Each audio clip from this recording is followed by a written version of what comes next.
Hindi mo aakalain na sa ganitong lugar ay may mahahanap kang Japanese food na authentic ang lasa pero presyong abot kaya. Eto na ang Ikura Ramen ng Tondo, Manila.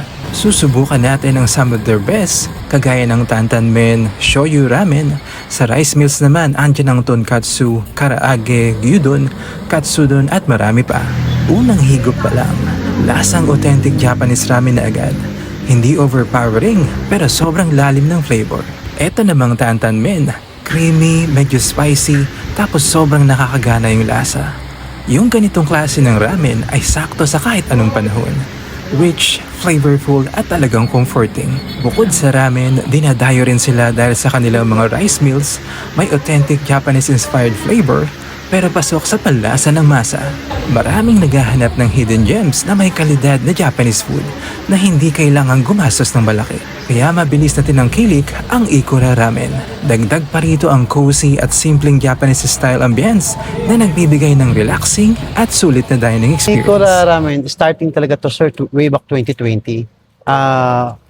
Before sir, pinipilahan din kami. And then, nabot lang din po ng pandemic, ECQ, MECQ, and then nag-stop. Then, ngayong 2026, March, bumalik po kami dahil sa tinatanong din po kami ng iba kung kailan daw kami mag-serve ulit ng ramen. So namin, 169 po yung cheapest price. Pero good thing doon, legit po, and yung broth po noon galing talaga sa malalim na Japanese cuisine. And then yung mga rice meal namin, sir, 135 lang po. Masisihan na po sila. Ang Ikura Ramen dito matatagpuan sa 102 Rojas Street, kahabaan po ng Rojas Palengke.